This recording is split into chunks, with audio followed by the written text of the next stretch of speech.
Hello everyone, कैसे हैं आप सब। I hope you all are doing well. So आज हम करेंगे हमारा topic eukaryotic cell of chapter number first, that is cell the unit of life. तो जो हमारा यूकैरियोटिक सेल है, जब इसको हम ब्रेक करेंगे तो इसके दो वर्ड बनते हैं।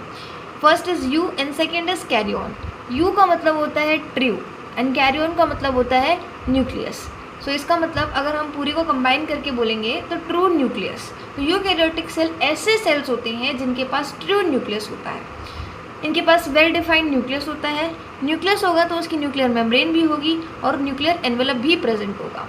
तो यूकैरियोटिक सेल के पास वेल डिफाइंड न्यूक्लियस भी होता है, न्यूक्लियर मेम्ब्रेन भी होती है, न्यूक्लियर एनवेलप भी होता है। यूकैरियोटिक सेल के अंदर मेम्ब्रेन बाउंड ऑर्गेनेलीज भी प्रेजेंट होती है। मेम्ब्रेन बाउंड है, इसका मतलब एक्सटेंसिव कंपार्टमेंटलाइजेशन भी यहाँ पे प्रेजेंट होगा। फिर नेक्स्ट पॉइंट क्या आता है कि यूकैरियोटिक सेल के पास कॉम्प्लेक्स साइटोस्केलेटन और कॉम्प्लेक्स लोकोमोटरी स्ट्रक्चर्स प्रेजेंट होते हैं।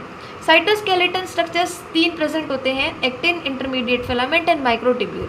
राइट, ये हमारे सिलेबस में नहीं है तो हमें इसके बारे में इतना डिटेल में नहीं जानना।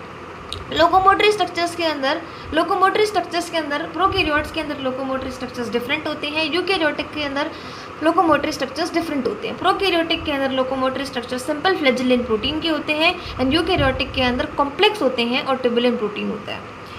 यूकैरियोटिक सेल के अंदर डीएनए क्रोमोसोम्स के अंदर पाया जाता है और सारे के सारे यूकैरियोट्स सिमिलर नहीं होते हैं। ठीक है, फिर आता है हमारा सेल मेम्ब्रेन।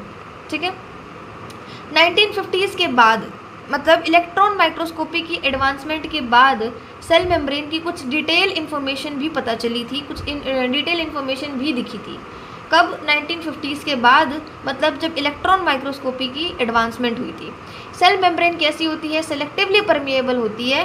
ठीक है, मतलब वो क्या करती है, मटेरियल को अंदर से बाहर लाने में और जाने में क्या करती है, अलाउ करती है। फिर आता है हमारा chemical studies of cell membrane. Cell membrane की केमिकल स्टडीज़ को पर्टिकुलरली हमारी मैच्योर्ड मेम्ब्रेन की आरबीसीज पे स्टडी किया गया था, मतलब इराइथ्रोसाइट्स पे स्टडी किया गया था इसको। अब एक नोट है हमारे पास कि जो सेल मेम्ब्रेन है डिफरेंट सेल्स की और उनकी ऑर्गेनेलीज की, वो मेजरली क्या है, लिपिड और प्रोटीन की बनी होती है। मेजरली लिपिड और प्रोटीन की बनी होती है, लेकिन लिपिड और प्रोटीन के परसेंट में वेरी हो सकती है, उसमें फ़र्क आ सकता है। लेकिन मोस्टली जो सेल मेम्ब्रेन्स होती हैं अलग अलग सेल्स की, सारी सेल्स की जो सेल मेम्ब्रेन होती है वो किसकी बनी होती है, लिपिड्स एंड प्रोटीन्स की बनी होती है और सिमिलर होती हैं। फिर आता है हमारा फॉस्फोलिपिड। तो सबसे मेन अबंडेंट लिपिड कौन सा है हमारा?